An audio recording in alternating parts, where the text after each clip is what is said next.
Alors bonjour à tous. Aujourd'hui, on va parler de l'échec dans le marketing de réseau. Alors, il y a quelque chose qui est très tabou, c'est assez amusant. Dans le marketing de réseau, on a l'impression qu'il y a plus d'échecs qu'ailleurs. Et c'est peut-être vrai. À vrai dire, je ne sais pas. Ce qui est sûr, c'est que si les gens appliquent et qui sont enseignables, il y a il y a autant d'échecs que dans d'autres métiers. Je m'explique. Quand vous développez une activité, quelle qu'elle soit, vous décidez d'être, je ne sais pas, moi je suis électronicien. J'ai une formation d'électronicien et j'ai fait un CAP, un BEP, un bac, un DUT et voilà, et un autre DUT. Donc voilà, donc j'ai suivi tout un cursus. Donc c'était 3 plus 2 plus encore 2 ça fait 7 plus 2 ça fait 9. 9 ans où j'ai été après sanctionné par plusieurs diplômes pour pouvoir enfin aller travailler. Dans le marketing de réseau, il n'y a pas de filtre. C'est-à-dire que dans les MLM, la seule contrainte au départ, c'est de signer un agrément. C'est de devenir affilié ou de remplir un contrat. Et ça y est, vous êtes un affilié et vous êtes un acteur du MLM. Ça veut dire que vous avez pour le moment zéro formation. Vous êtes au niveau zéro de la connaissance de ce que vous avez besoin de faire. Soit vous appliquez les conseils de votre lignée, donc soit de votre parrain et de toutes les personnes qui ont démarré avant lui, qui ont une expérience dans l'entreprise dans laquelle vous êtes en train de développer. D'accord? Et ils vont vous donner les bons plans pour pouvoir développer de la bonne façon. Donc il y a des conseils de base, voilà, faire ta liste des objectifs, ta liste de noms, une technique pour inviter, et leur présenter l'activité ou les produits. Voilà. Tout dépend comment c'est l'approche chez vous. Soit ça va d'abord être les produits, soit ça va d'abord l'activité. Peu importe, hein, à vrai dire. C'est vous qui allez voir. Il y a une méthode qui a été mise en œuvre par votre compagnie et donc vous la suivez.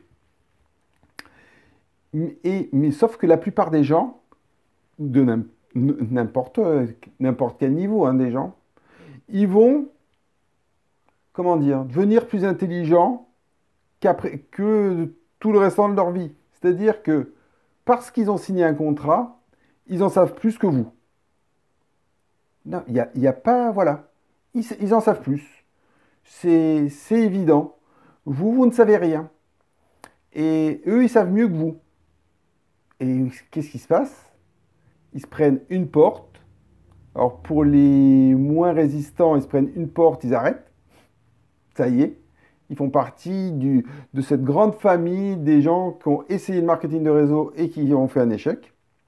Et jamais ils vont dire que c'est parce qu'ils n'ont pas écouté les conseils, mais c'est juste, ils vont dire ça ne marche pas.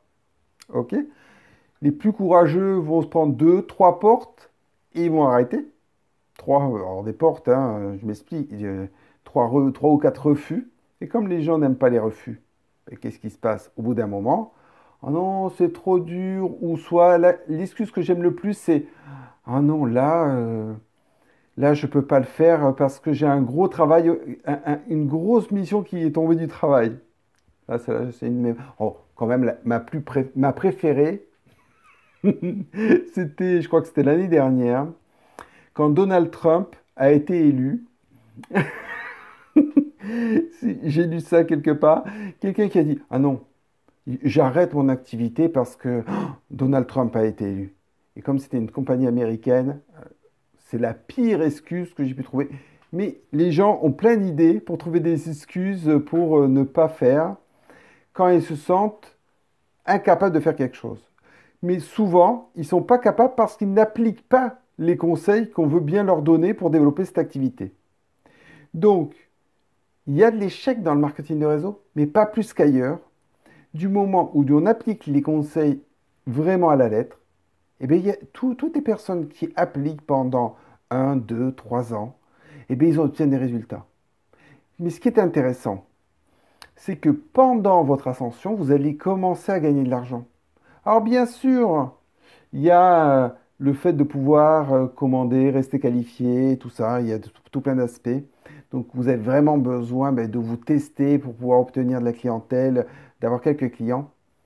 Mais de l'échec dans le marketing de réseau, il y en a toujours eu, mais ce n'est pas lié au marketing de réseau. C'est lié à toutes les activités qu'il y a. Combien de fois vous êtes inscrit à une salle de sport? Combien de fois? Une salle de sport ou une nouvelle activité. Allez, au mois de septembre, vous avez été décidé, vous êtes inscrit dans une salle de sport. Vous y êtes allé. Oh, allez, moi j'irai tous les jours. Première semaine, vous êtes au top.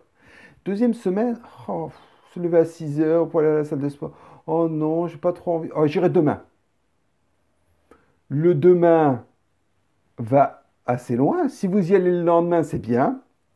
Après, il y a Noël qui arrive. Oh, oh là, mais il y a les fêtes, là, je vais pas y aller pendant les fêtes. Ah, mais là, on part en vacances, alors je vais pas le faire. Et au final, ben, ça s'arrête. Vous savez, moi, j'avais discuté avec un gérant d'une salle de sport.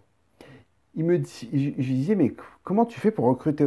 Pourquoi tu continues à recruter? Parce que tu es limité au nombre de places de gens qu'il peut y avoir dans ta salle.